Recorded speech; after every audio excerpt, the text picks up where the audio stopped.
कभी सोचा है कि जब बाजार में हर तरफ मतलब हाहाकार मचाओ, तब भी कुछ बड़ी बड़ी ट्रेडिंग कंपनियां वो शांत रहकर लगातार कैसे काम करती रहती हैं? ये कोई जादू नहीं है, बल्कि एक पक्का एक डिसिप्लिन्ड सिस्टम है। बिल्कुल।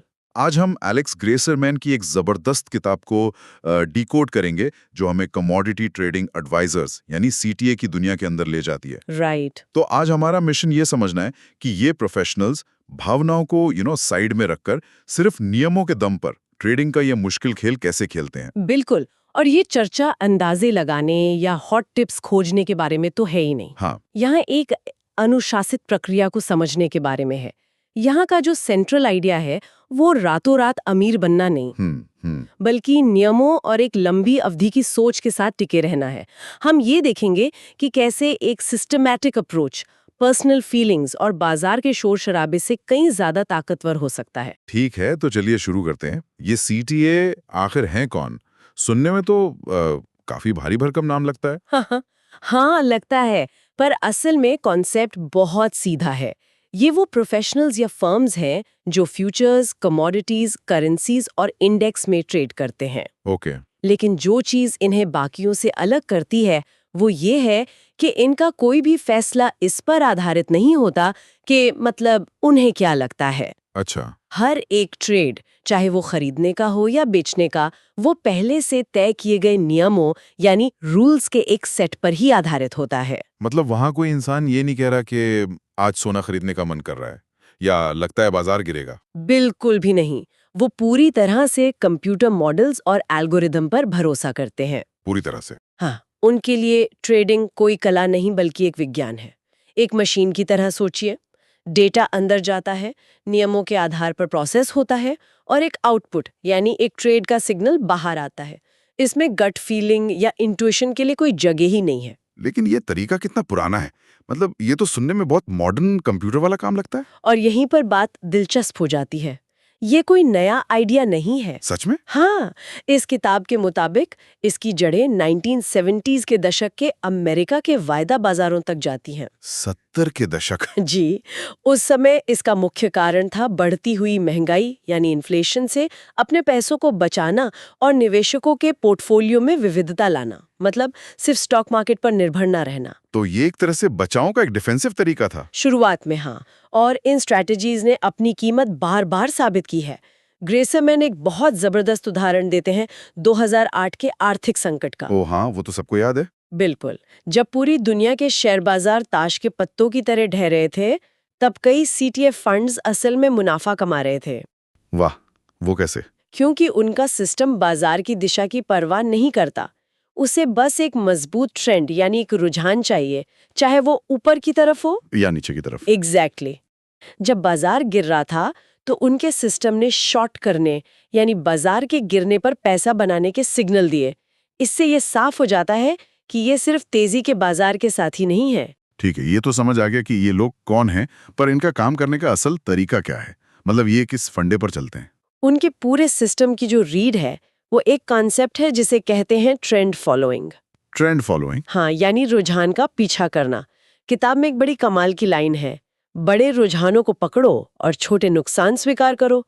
Catch the big trends and accept the small losses. यही उनका मूल मंत्र है। बड़े रुझानों को पकड़ो, इसका मतलब क्या हुआ?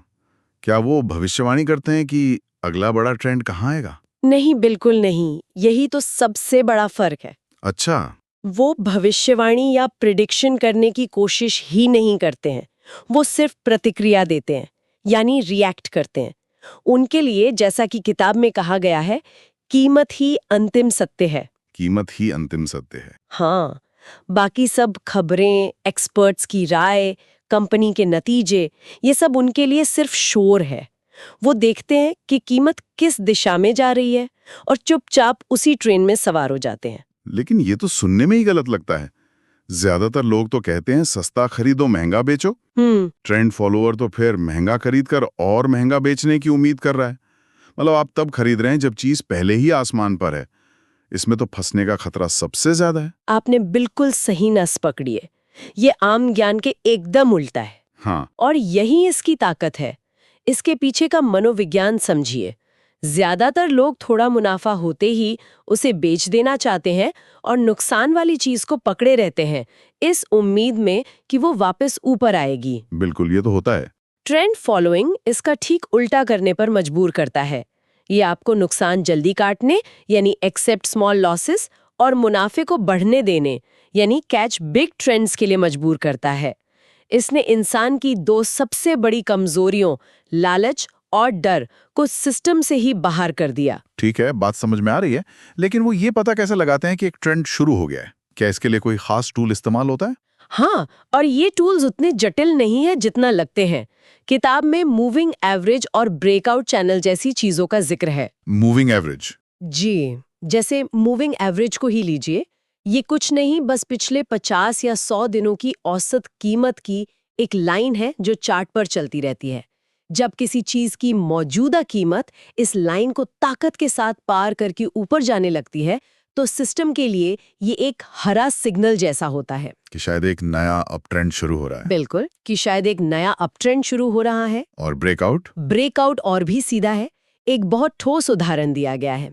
जब कोई चीज, मान लीजिए सोना या कोई स्टॉक इंडेक्स, अपने 100 दिन के सबसे ऊंचे स्तर को तोड़कर एक नया हाई बनाता है, तो सिस्टम उसे खरीदने का सिग्नल देता है। अच्छा। वो ये मानकर चलते हैं कि जो चीज मजबूत है उसमें और मजबूत होने की संभावना है। इसे मोमेंटम को पकड़ना कहते हैं। तो वो लहर बनाने की कोशिश नहीं करते, बस बनी हुई लहर पर सवार हो जाते हैं। क्या बात है! इससे बेहतर तरीका नहीं है इसे समझाने का।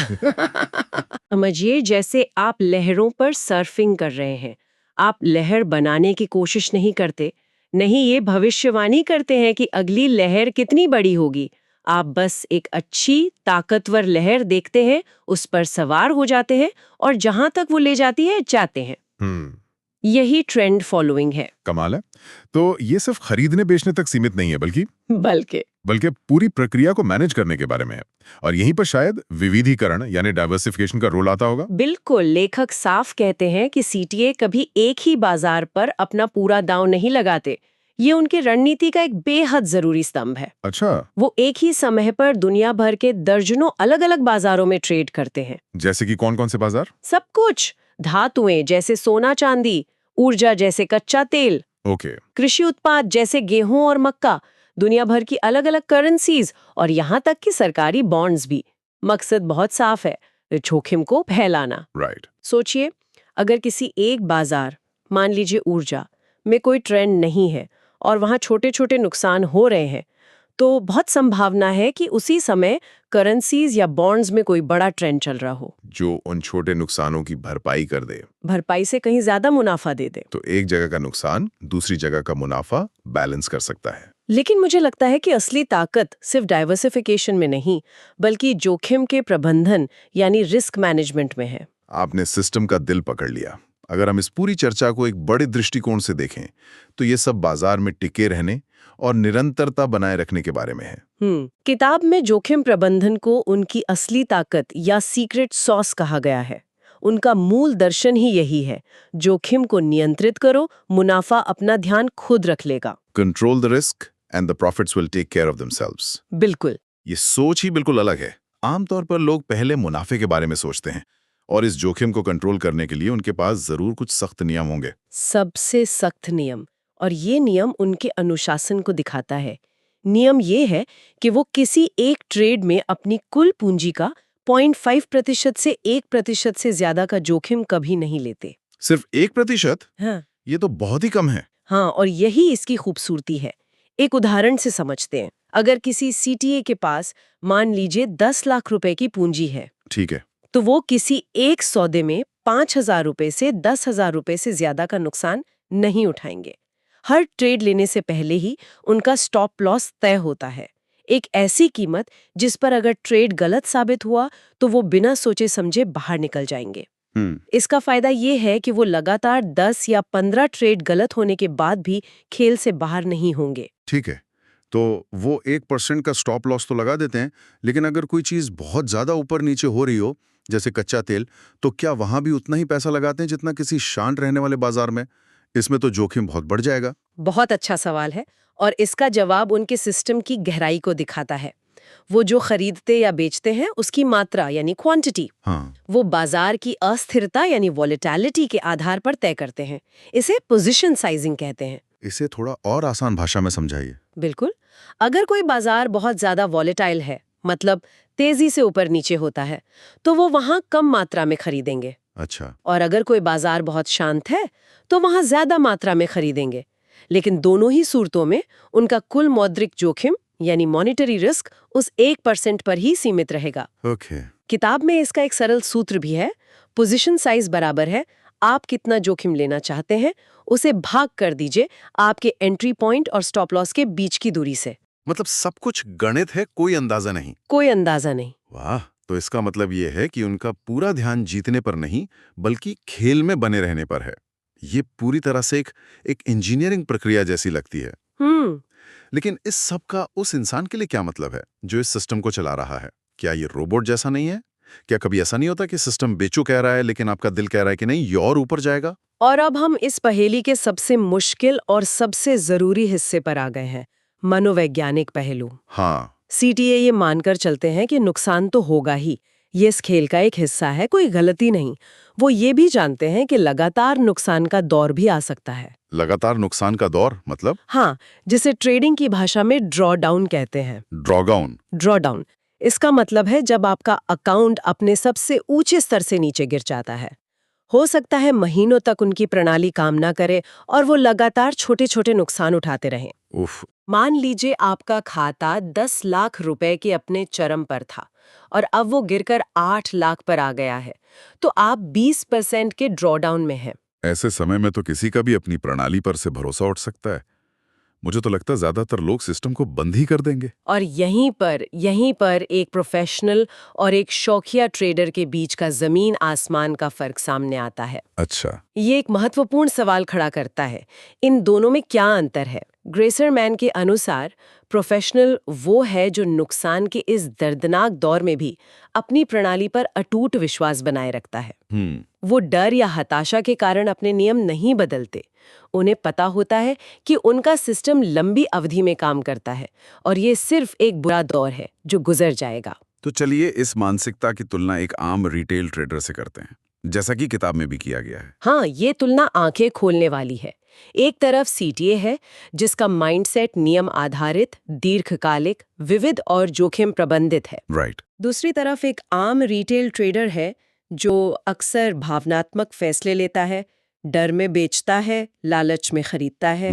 वो तुरंत मुनाफा चाहता है, अपना सारा ध्यान और पैसा 1-2 शेयरों में लगा देता है और अक्सर जरूरत से ज्यादा जोखिम ले लेता है। जब नुकसान होता है तो वो उम्मीद में और पैसा लगाता है और जब थोड़ा मुनाफा होता है तो डर के मारे जल्दी निकल जाता है। यही बात है। सीटीए इन सभी मानवीय भावनाओं से अपने सिस्टम को बचाता है। तो आज की इस गहरी पड़ताल से अगर 3 सबसे बड़ी बातें निकाली जाएं तो वो क्या होंगी? मेरे हिसाब से पहली और सबसे बड़ी सीख है एक सिस्टम को अपनाना, भविष्यवाणी को नहीं। ये बाजार को मात देने का खेल नहीं है, बल्कि खुद की भावनाओं को मात देने का खेल है। सही है। दूसरी बात जो मुझे समझ आई वो ये है कि लंबी अवधि की सफलता के लिए जोखिम पर नियंत्रण ही सब कुछ है। मुनाफा एक बाय प्रोडक्ट है, असली खेल तो अपनी पूंजी को बचाने का है। बिल्कुल सही। और तीसरा, विविधीकरण अनिवार्य है। किसी एक बाजार, एक स्टॉक या एक विचार पर अपना सब कुछ दांव पे लगाना बहुत खतरनाक हो सकता है। अपने अंडों को अलग अलग टोकरियों में रखना सिर्फ एक कहावत नहीं बल्कि एक जरूरी नियम है। ये सब तो बहुत कमाल का है और ये सिर्फ ट्रेडिंग तक ही सीमित नहीं लगता। आप बिल्कुल सही दिशा में सोच रहे हैं और यहीं पर मैं सुनने वालों के लिए एक सवाल छोड़ना चाहूंगी। जरूर। ये जो व्यवस्थित सोच है, जोखिम प्रबंधन और विविधीकरण के सिद्धांत, ये सिर्फ फाइनेंशियल बाजारों के लिए नहीं है। जरा सोचिए, जीवन के और किन क्षेत्रों में, चाहे वो आपका करियर हो, आपकी सेहत हो या कोई नया कौशल सीखना हो, एक नियम आधारित, भावना मुक्त सिस्टम को लागू करने से बेहतर और टिकाऊ परिणाम मिल सकते हैं, भले ही इसके लिए रास्ते में छोटे छोटे नुकसान या असफलताएं स्वीकार करनी पड़े।